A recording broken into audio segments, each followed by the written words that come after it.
Good afternoon, everybody. Good afternoon. I see some familiar faces in the room. Yep. Oh, yes. Launch Milwaukee. Got Rube over here. Zelda and we're Acre. And so, good. So, my name is Chad Johnson. I am born and raised here in the city of Milwaukee. So, this is home for me. Don't live too far away from here right now, but you'll learn a little bit more about me as I progress through my presentation. But essentially what I want to talk to you all about today is what I talk about a lot, pleasure, passion, and purpose, and the role that each plays in assisting you in not quitting. All right, so we're going to have a conversation about pleasure, passion, and purpose, and the role that each plays in assisting you in not quitting. All right, so I'll keep it moving forward. Just want to give a word of appreciation to Patrick and Dan and the team at BizStarts. Last year, I was one of the recipients of the Inspirational Entrepreneur Award. And one of the things about that is it was unsolicited. I didn't ask for it. I didn't nominate myself. I didn't go on a campaign for it. But those are the things that are genuinely appreciated, and it's humbling because you're just doing what you're doing. And then when someone recognizes you, when it's unsolicited, those tend to mean more. Right? I'm not going to sit here and act as if there's nothing I haven't tried to raise the banner and say, hey, look at me, I'm over here grinding. But to have those moments when people recognize you for just doing you, for moving forward, for advancing and making impact, being inspirational, being in a good example, that meant something. And so my mother and my wife were there, and it was just a wonderful experience to have individuals give you a phone call and say, hey, we want to recognize you as an inspirational entrepreneur. And so I want to thank again Dan and Patrick, and Brent, Lisa, the team, just for the work that they do as well. So just want to kind of talk about that for just a brief moment. But first of all, I want to start with something, and not everyone may be able to see this clearly, but I'm going to ask you first to do a self-assessment with where you are in life with what you do right now. The aim that many of us have is to ultimately get to a point of bliss. Right? And the intersection of doing what you love, doing what the world needs, doing what the world will pay for, and doing what you do well, when all four of those intersect, that's bliss. Well, how many are you? And I'm not going to ask you to raise hands because you probably, I was going to joke and say chicken grease, and it's actually chicken, right? Right? Because I know, I don't want you to raise your hands. It's just a moment of self-reflection. How many of you are literally in a moment of bliss? You're doing what you love. You're doing what the world needs. You're doing what the world will pay for. And you're doing what you do well. And ultimately, we get to a point where that's what we're seeking. All of us in here are seeking bliss. However you define it, whatever word you call it, but we want to get paid. Just call it what it is. You want to get paid for what you love to do. You want to get paid for what you do well. And you want the world to need what you do and to receive compensation for it. So let's not sugarcoat it. Let's not act like that's not a goal. That may not be the number one driver. But we all seek bliss. But when I ask the question, where are you at right now? Are some of you at satisfaction? Satisfaction is the intersection between what you love, what you do well, and what the world will pay for. I'm satisfied. It may not necessarily be what the world needs. The world doesn't need another Krispy Kreme franchise. But if someone creates something to compete against Krispy Kreme, so be it. You may be satisfied if that's your business. Some aim for comfort. Comfort is the intersection between what you do well, ultimately what the world will pay for, and what the world needs. It may not be what you love, but I'm comfortable. I'm making good money. I do well at what I do. The world is asking for this field, this service, this business. I'm comfortable. And some of us get there, and I'm not actually saying that that's a bad thing. I'm simply asking a question. Assess where you are in life right now. You got to know where you are, and you got to find satisfaction. Fulfillment is the intersection between what you love, what the world needs, and what the world will ultimately pay for. Contentment, intersection between what you love, what the world needs, what the world will pay for. Fulfillment is actually what you do well, what the world needs and what you love, but you may not get paid for it. So where are you at? Where are you at? Are you comfortable? Are you fulfilled? Are you satisfied? Are you content? Are you at bliss?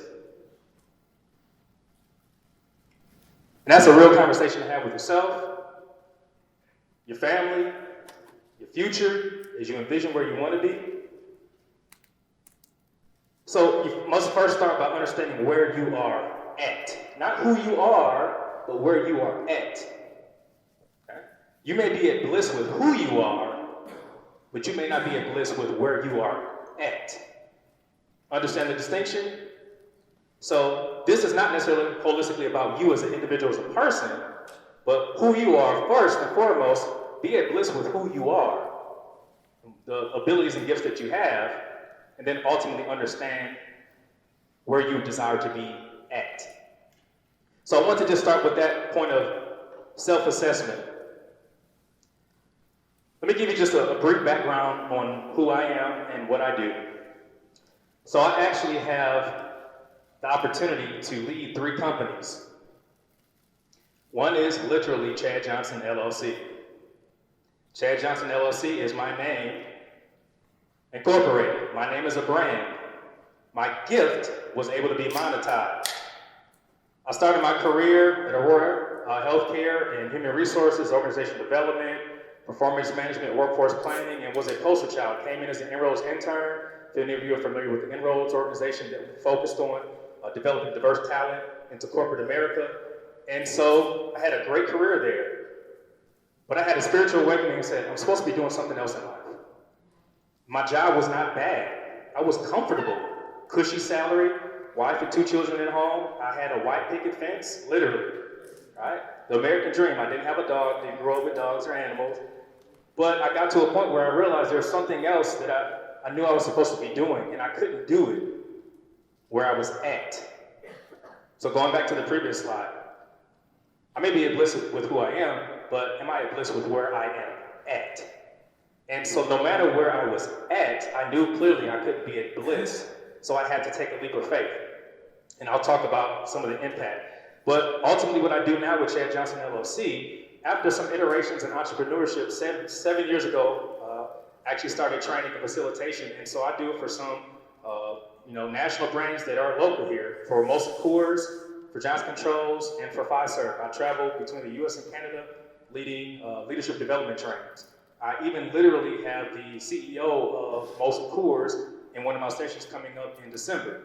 Now, I would confidently and humbly say I'm good at what I do, but I ultimately did not go out there with the best marketing plan. It was a relationship. Someone knew who I was, what I offered, and they gave me opportunities, and they were a champion and a sponsor for me to say, hey, I know someone, because I was just out doing, even without getting compensated, just speaking, training, offering assistance and guidance, and being in position, someone says, I know a guy, or I know a person, and that got me in the door, and I've been able to flourish as a result of that. So Chad Johnson LLC, speaking, training, facilitating, literally pivoting now with Corona. I'm used to traveling at least 3 times a month, 3 weeks, leaving Monday, coming back Thursday night or Friday morning. But we pivoted, and everything is online right now. And I'm not used to wearing pants. I wear my button-up shirt. Don't tell on me. I wear my button-up shirt. Everything looks good up here. And I got on some basketball shorts. Right? Got the nice background setting. I'm like, man, I gotta get used to getting my hair cut again and putting on pants and going out. I kind of miss the traveling a bit, but I'm able to do this out the comfort of my own home.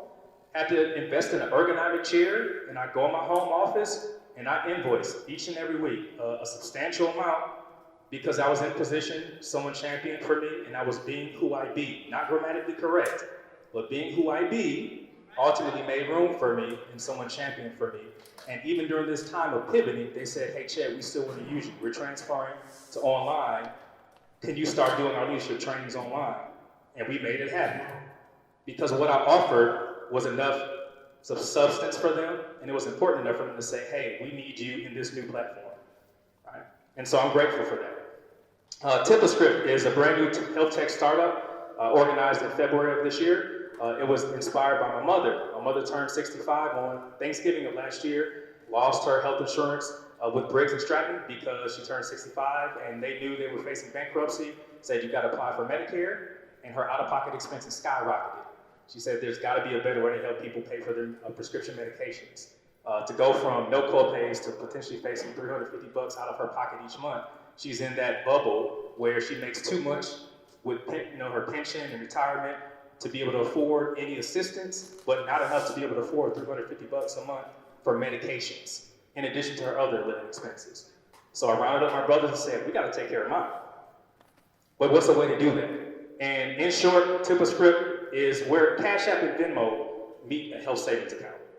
It's a social payment application where family, friends, and healthcare providers actually can contribute funds to TipaScript accounts where the funds are exclusively able to be redeemed only for prescription medication, supplies, and equipment at pharmacies. So we organized in February. I've been through an accelerated program, got the second place in the Summerfest Tech Pitch Competition back in September. Have angel investors reaching out to me now. And this is new for me, health tech space, wireframes, building a native app, and I actually meet with the second largest healthcare provider on Monday about them engaging in a pilot with me on Monday. And so this all happened within the matter of a year. To take an idea that my mother inspired and said, there's gotta be a better way to help people pay for their medications. And so, TipaScript. And lastly, making coffee. Some of you may have been familiar with that brand. We're a social impact coffee brand in partnership with Stone Creek Coffee.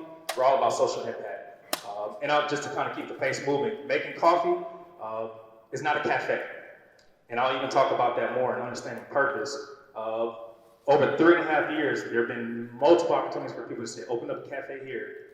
My business partner had a cafe, Share House Cafe, but that was not a coffee cafe. We're a coffee brand. But being clear about who we are was important because we had opportunities to veer us off track and to do mission creep.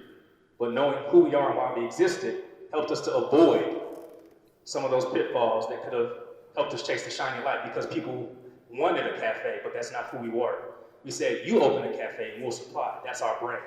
We want to assist you in profiting from coffee. So being clear about why we existed prevented us from experiencing some of the struggles that other cafes are because that was not our intent. We're all about social impact and using profit margin from coffee to impact others. All right?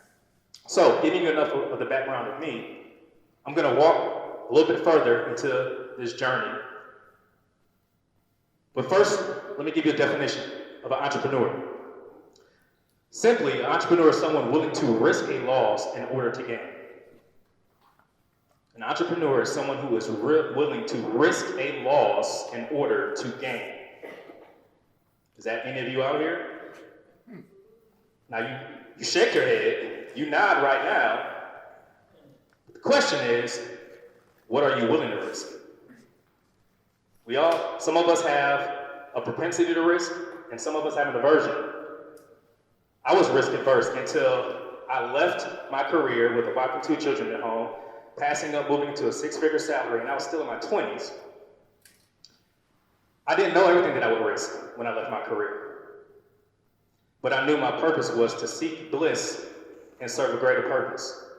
What did I risk? I lost my primary home to foreclosure. One of my cars went down, the engine went out, and we were on one car for 4 years. And I had to get my wife to work, get my children to school, get back and forth to all the things I was trying to do, serving, uncompensated, was busy, non-income generating busy. I didn't know I was going to risk all that, but knowing what I left my career for helped to sustain me in that. Are you willing to risk that? Don't give up, but it's going to be hard. That's not going to be everybody's story, but what are you willing to risk? I have to be honest with you. Anyone can be an entrepreneur. Anyone can be willing to risk something in order to gain. But what are you willing to risk? Back to that earlier Venn diagram. Are you willing to risk comfort, fulfillment, satisfaction? What are you willing to risk? And secondly, why this? So if you're willing to risk, well, why are you willing to risk on this? Think about that. Is this worth the risk? Depending on what you're willing to risk. So those are two guiding questions I would have. But then I want to give you a tool. What I've learned just through life experience, not only just as an entrepreneur, business owner, husband, father, professional, is many of us make decisions in one of three categories. And I started by saying, I will help you understand how pleasure, passion, and purpose assist us or play a role in not quitting. So what are you willing to risk? And why this? And I'll help you understand how we make decisions. And hopefully I'll help you walk away with understanding how to make your decisions as you move forward as an entrepreneur, business owner, as a person, as a community citizen, as just a better human. So, I'll walk you down this path I'll call pleasure, passion, purpose. Okay? Hopefully, it provides you with some substance. All right. So, one of the first things that I recognize is that many of us make decisions out of pleasure. All right? We get in relationships, businesses, right? Seek opportunities because of pleasure.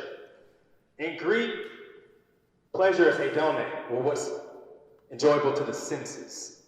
Now, I've never been there, but there's a resort in Jamaica, I don't know if it's still there, it's called hedonism. Anybody heard that? Hedonism? And apparently from what I hear, it goes down, because I was at Sandos and Beaches Resort next door. But hedonism is what's pleasing to the senses, right? Hedone. And so ultimately, there's also this thing that we talk about called hedonic adaptation. And so people seek pleasure and want to avoid risk or harm.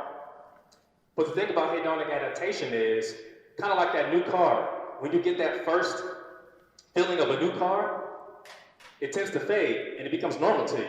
And then you're seeking pleasure again. Right? So you adapt to that new sense. Like, all right, this is new. It's old now. I need to find something else. I need to find new pleasure in it again. And we all like pleasure, right? And food, that first bite, like, oh, this is so good. Because I'm sure you took that first bite today and like, oh, this is so good. But by the time you get to that third, fourth, fifth bite, you're like, okay, I've gotten used to this. I've adapted.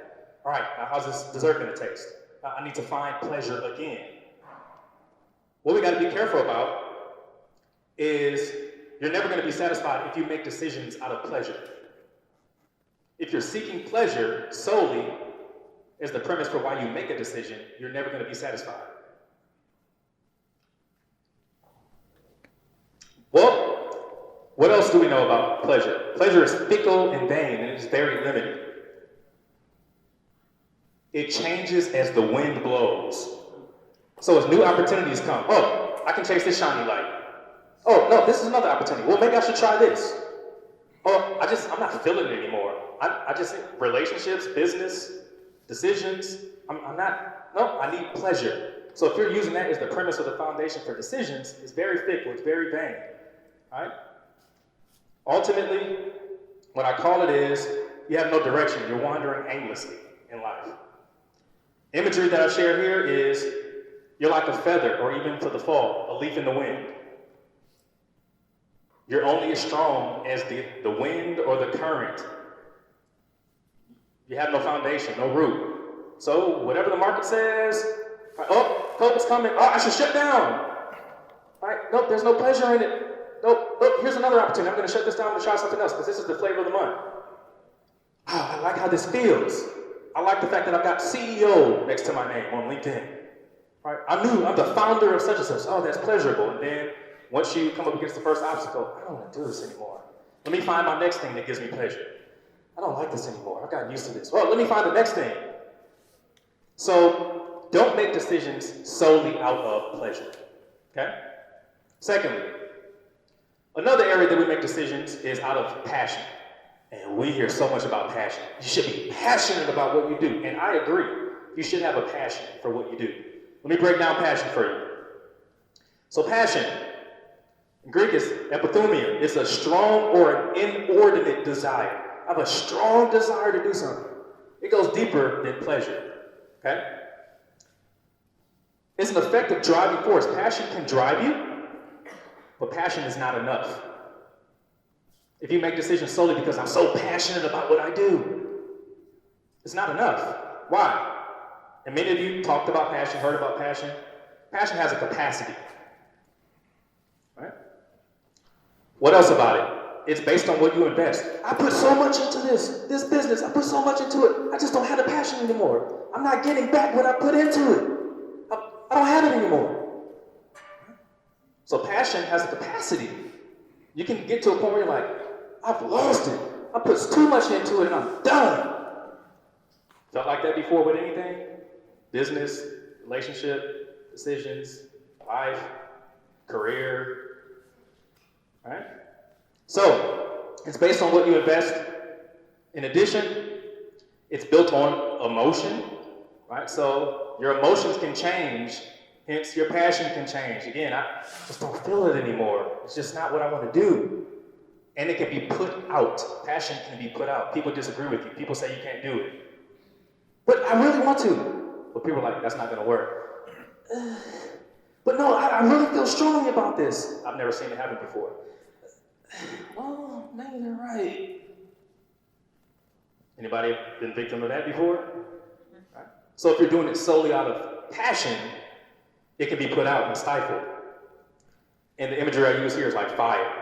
Strong indoor desires like fire. Fire can be put out. Fire can be stifled. The other thing about passion that you got to understand, just like fire, is it can consume you. So you can be so passionate and on fire for something that you lose logic, that you don't listen. That the market's telling you something, the customers are telling you what they need, but you're like, hey, no, this is what I want to do because this was my decision. This is my inspiration. I'm so passionate. And you don't listen because passion, just like fire, can overtake you. It can be put out. It has a capacity. So passion is good, but don't make a decision out of pleasure because it's very fickle, it's very vain. Don't make a decision out of passion exclusively because it can be put out. Lastly, because I don't want to put you to sleep, but maybe I got some of you in deep thought. Purpose. Make decisions out of purpose. What do I mean by that? In Greek, purpose is prothesis. Pro, in support of, thesis, the main point. Remember writing papers, what's your thesis statement? You write your paper, your business plan, but then the thesis comes first. But you have to kind of lay it out first. In your business plan, your executive summary says, here's what I'm trying to do, here's how much money I need, here's who's a part of the team. It encourages them to read the full business plan. But you have to lay out your business plan first to have a complete executive summary or a complete thesis. So you lay it out first. That's purpose. The prothesis. I'm in support of why this exists, why I exist, why I'm doing what I'm doing. So, we liken it, of course, to a blueprint. It's the reason something exists. Knowing it provides boundaries. If you know your purpose or the purpose of your business, it helps you to keep the things from entering that would take you off track, that mission creep. Like, I know why I exist. That's a great idea, but that's not aligned with my purpose. It doesn't mean that you are very tunnel vision and you don't do anything but what you desire to do. But you can say it's not aligned with my purpose, like making coffee. We're not trying to have a bunch of cafes. That was not our purpose. Having purpose, clarity around purpose, helps to create boundaries. In addition, it's based on being. It's not based on what you do. Your purpose is based on who you be. Again, it's not grammatically correct, but it's about being. In addition, there's a rooted foundation, and the imagery I share here is a tree. You may not be able to see it clearly, but this is a tree that shows all 4 seasons. We're a 4-season state, and those trees are rooted all year long. Whether storm comes, below zero weather, springtime, summertime, The tree is still there, serving its purpose. If you make decisions out of purpose, then you will find passion and it will be pleasurable. But when you don't have pleasure or you lost passion in it, you can still keep going because you say, I'm not feeling this right now. I'm not pleased with how things are going, but I'm rooted in purpose, so I gotta keep going. Parents, got children, you felt that way about sometimes? Like, woo! I'm not feeling you right now. Oh, but I gotta be here for you. Transparently speaking, I've got 2 children, 15-year-old son, and my daughter is 20, she's a junior in college. And right now it's challenging because I see the future and there's things that she just doesn't understand. But the purpose is I still gotta be a guide for you. I gotta let you make life's decisions and make mistakes. But when you need me, I still gotta help push you forward and hold you accountable. Same thing with the business. COVID-19 may have been a moment of pivot and progress for others. It may have created a moment of pivot and impasse for some. But when you've got purpose in it, you're willing to say, well, I gotta keep moving forward. If you're operating on purpose. So, after listening to me for all this time, wrapping up with my last slide, if you don't believe me, because you're like, I never heard Chad Johnson before, who is this guy? BizStarts brought him in here, they must have just liked him for some reason, right? We don't really know if he's credible. Well, just because some of you probably seen that video. Simon Sinek? Start with the why. Oh, see, I say Simon Sinek, now you wake up like, oh yeah, he knows his stuff. Right? Well, Simon Sinek, he says start with the why. It's the same thing. Don't focus on what you sell necessarily or how you sell, but why. Start with the why. That's purpose. So, again, I can confidently and humbly say, I believe I'm good at what I do, but sometimes I gotta bring just some extra credibility there to say, hey, just in case you want to compare, this guy named Simon Sinek, who's internationally known, and we even use him in my leadership development trainings at most course. Great. But just to let you know, start with purpose. Don't make decisions exclusively out of pleasure. Don't make decisions exclusively out of passion. Start with purpose, and you will find passion in it, and it will be pleasurable in moments. Okay? It's going to be tough at times. It may be tough right now. You may be questioning after going through all these weeks of boot camp and realizing, I don't know as much as I thought I knew, or I didn't want to do all this work, or I don't have time for that. I don't know this stuff. I don't care about the numbers. I just want to cook. I just want to do what I do. I just want to go out there and speak. I don't want to do all this business stuff. Find purpose in it. Then eventually, hire some people. Get people who know what they're doing versus people who know how to do stuff. I know how to do some stuff, but I don't know how to do everything. Get some people who know what they're doing. Okay? So that's what I got for you today. Pleasure, passion, and purpose. Right? Start with purpose, and it assists you ultimately in not quitting because you know why you exist, why your business exists. Right? And it helps you establish that sense of grit to persevere. That's all I got for you today.